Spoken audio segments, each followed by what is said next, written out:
Hello and welcome to a new video here on my channel, here at commaik. Today I will be replacing the two Reolink RLC 810A surveillance cameras with the Reolink Duo 3 PoE with 16 megapixel resolution. Why am I doing this? Well, these two cameras monitor my driveway and my carport. Right where I'm standing now, there is a blind spot that isn't being recorded. So I ask myself, is it worth it to get a 180-degree camera? In this video, I will compare the two surveillance cameras with each other. I will compare the Reolink RLC 810A with the Duo 3 PoE, the image resolution, the horizontal and vertical viewing angles. I will also compare the night shots so you can get a better idea of both camera models. Of course, this camera also has a few more features than my old cameras. For example, it has a built-in speaker and microphone. Two-way communication is possible. That's not possible with the RLC 810A. It only has a microphone. Here you can see the upper part of my driveway. Behind me is the carport, which is monitored by this camera. Another camera films the driveway from the opposite direction. This way I have no blind spots, no unmonitored areas, but there were situations where I observed animals or unwanted visitors. Then there was an area missing. At least from this perspective, somewhere in this area was suddenly no one to be seen anymore. There's a simple reason for that. The cameras that I have been using so far, the two RLC 810A PoE cameras from Reolink, do have a relatively wide field of view of 87 degrees, but they don't record everything. That's why I want to replace these two cameras with a single camera. For this, I'm using the Duo 3 PoE from Reolink, which thanks to its two lenses records a total of 180 degrees horizontally. The alternative for me would be to use a tracking camera. You might be familiar with these as well. These are cameras that hang from a movable camera dome. When motion is detected, these cameras automatically follow the movement they've detected. It's a nice feature if you want a wide field of view from the distance. However, I need to monitor 180 degrees up close, and if the tracking camera is filming up there, it won't catch what's happening down below. Before I install the new camera, let's first take a comprehensive look at what's thoughtfully included in the entire package. As is quite typical and expected with Reolink products, everything is very meticulously and securely well packaged. There's a detailed user manual and all the necessary accessories. It includes a network cable, screws, and an Allen key as well. There's also a protective cap to make the network cable waterproof, and of course the camera and the essential mounting bracket. Otherwise, there's absolutely nothing else included in the box. The camera itself is noticeably larger in its overall dimensions and physical footprint compared to the camera I've been consistently using up until this point. It feels incredibly solid and surprisingly heavy in hand, indicating a robust and durable construction. The front part of the camera is expertly crafted from a high-quality, durable metal, providing a premium feel and enhanced protection, while the rear part is made from a different, yet equally sturdy kind of plastic material. On the top, there is a screw connection. This is where the camera can be mounted from above onto the regarding the bracket. I carefully loosened the adapter a bit with the provided Allen key. There is a specifically designed screw located on the underside of the bracket for this precise purpose, allowing for easy and secure adjustment. This thoughtful design enables me to accurately position the camera, ensuring optimal viewing angles and stability for various applications. I have a versatile screw mechanism here, which means I can effortlessly mount the camera either from above, for instance, securely attaching it to a ceiling structure, or conveniently from underneath, depending on the specific installation requirements and environmental conditions. Perhaps a quick, more detailed word about the bracket itself. It's designed for robust support and ease of installation, providing a reliable foundation for your camera setup. Made of plastic, it's sturdy, it looks sturdy. However, I have to say, I'm used to better quality from Reolink. And what I personally don't like about this bracket is the mounting method. And that's for the following reason. I use junction boxes for installation to hide the cables inside. Now I no longer have a direct screw connection between the camera and the screw holes in the junction box. Instead, I have to attach this bracket. I have two screw holes. For that, I need to find the right holes. That should still work, at least with the newer boxes. With my old boxes, it doesn't work anymore. It isn't a suitable match. I've already tried that. Here, I can only secure it with a single screw and have to tighten it really well so that nothing wobbles or is loose. Now you have to imagine the following. the camera is now hanging on the wall or on a junction box. There's no longer any way to move the camera left or right. Adjust it, it hangs the way it hangs. When I position the camera mount, I can only adjust the angle up or down or sideways. What I can no longer adjust is the tilt of the camera. With the old cameras or the other cameras, that was no problem at all. You could rotate the camera using the rear shaft. If the camera is mounted to the wall with this bracket and the bracket isn't perfectly straight but is a bit crooked, I can no longer correct the tilt. You definitely need to keep that in mind when attaching the bracket. As for mounting the bracket, it gets screwed on either directly to the wall or to a junction box. The mounting bracket is then securely clamped over the groove and then securely connected with the robust screw down here. This ingenious design works exceptionally well and holds incredibly firmly. The camera itself has a clear protective film on its front surface for safe transport and to prevent any scratches. Here you can clearly observe the two distinct lenses, each meticulously designed with an impressive 8 megapixels of resolution. Altogether, this advanced camera system is capable of handling a remarkable resolution of 16 megapixels, providing incredibly detailed and high-quality imagery. And thanks to the two images, you get a 180-degree field of view. The blind spot is only extremely minimal right in front of the camera, unlike my old cameras. So what else do I need to do before I install the camera? Of course, I need to set up the recording system first.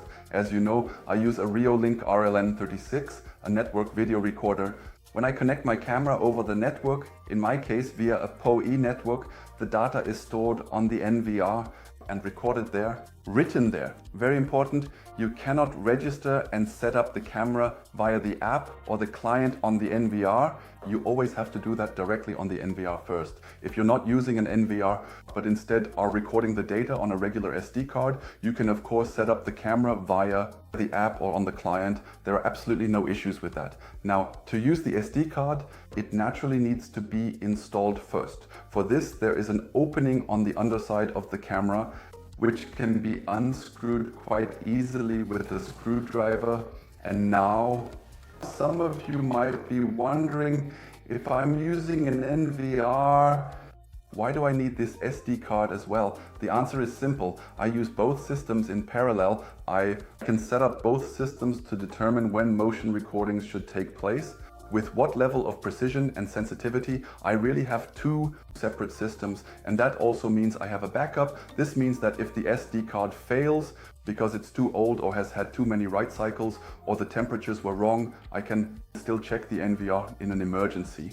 And of course it works the other way around as well. As long as the camera has its power supply, the data will be recorded on the SD card. If the NVR fails, I have the backup accordingly on the SD card. I can access both systems independently of each other. In my opinion, a major advantage of the NVR is clearly theft protection. Because what good is the best camera to me if the thief records himself, if he steals the camera from me? Because without the camera, without the SD card in the camera, I have no way of knowing who was there and who stole my camera. In that case, I could check again via the NVR and see who the culprit was. The essential SD card is very simply inserted into its dedicated slot, which is conveniently located on the underside of the camera body. You then gently but firmly press it in until you hear and feel a distinct click, indicating it is securely in place and properly seated within the mechanism. This tactile feedback ensures a reliable connection. Following this, I can also meticulously screw the waterproof cover back on, ensuring a tight and secure seal to protect the internal components from moisture and dust. With these simple yet crucial steps completed, the camera is now fully and basically ready for immediate use, prepared to capture high-quality content. Now I will attach the mount to my junction box. I will position the camera in the driveway and then we can make a thorough comparison. Is it truly worth it to have this full 180-degree field of view camera, or are two separate cameras actually more effective? We'll see. So stay tuned, but before we continue down there, I have a quick favor to ask where you come into play. If you like my video, please give me a thumbs up right now. I would really appreciate it. If you have any questions, recommendations, tips, or anything like that about the Reolink system, then write your comments below the video in the comment section. Just write to me. I'll respond as quickly as possible. You know, my channel is funded through the affiliate links I've listed below. If you're planning to buy a system like this, please use my affiliate links in the video description. That way you can take a closer look at this camera, the NVR and the other Reolink components, and also buy them.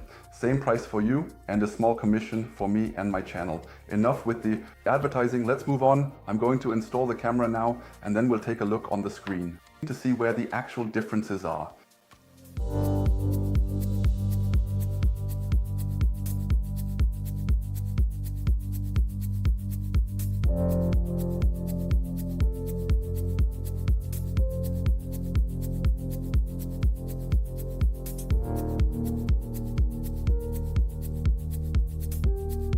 I've mounted the Reolink Duo 3 PoE on the house wall and roughly aligned it.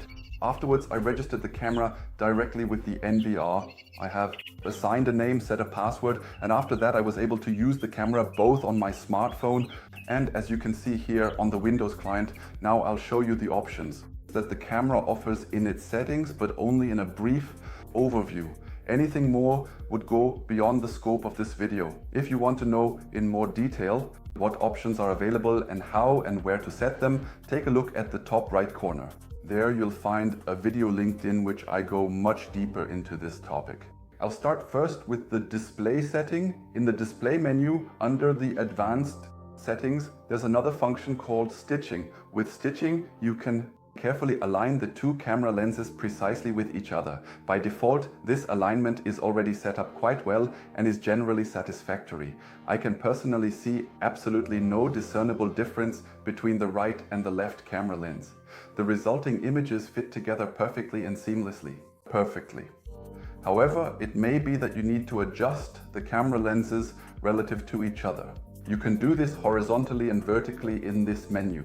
In the stream menu, you can set the camera's resolution. In the stream for high resolution, you have the option to set the resolution up to 8 megapixels. I've already done that here. The overall frame rate at a consistent 20 frames per second isn't quite as good as it is with the other two, especially when considering the smooth visual experience. RLC 810A Reolink cameras, those could handle up to 25 frames per second. The maximum bitrate is up to 12 megabytes possible. Here it's 12,288 kilobytes per second. I leave the stream here running at 10,240 kbps. A tip at this point, please note that 10 megabytes per second of data is being produced. Your network must of course be able to handle this amount of data to avoid getting clogged. In the stream menu, there's another important function, namely the bitrate mode. By default, this is set to variable. Variable means that the amount of data automatically adjusts to the movement in the image. If there is a lot of movement in the picture, the data rate is automatically increased to produce the best possible image with all details. If there is little movement, the data rate is reduced. The advantage of this option is clear. The network is not as heavily loaded. Also, less data is stored on the SD card or hard drive. Less storage space is needed. However, the downside is that during fast movements or in detailed scenes, the image does not produce 10 or 12 Mbps of data per second, but sometimes significantly less. Personally, I have enabled the constant bitrate on my camera. In my opinion, this gives me a better image.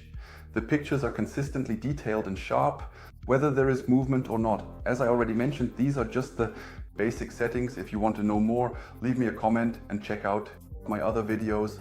If you want to know something specific, let me know as well. I might then release a suitable video about it.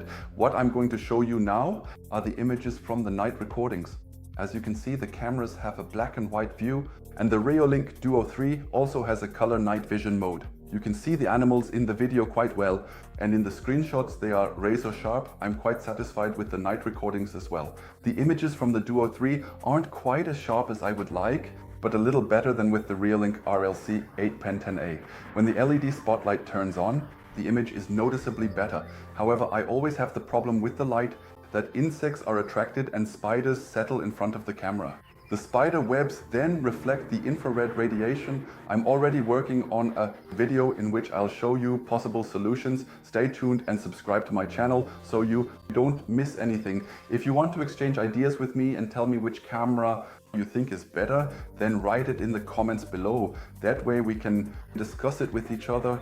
Did you like my video? Then give me a thumbs up. That would make me really happy. It helps me and my channel grow. It also helps me if you support me by purchasing your products through my affiliate link. You can find the links below the video in the description. There I've linked the Reolink Duo 3 Pro, the RLC 8.1A, and also the other products like the NVR that I use. If you want to know more, check out the video description. There I link to my blog where I've covered the topic in much more detail with pictures. At this point, I'm done and thank you for watching. See you next time. Take care. Bye.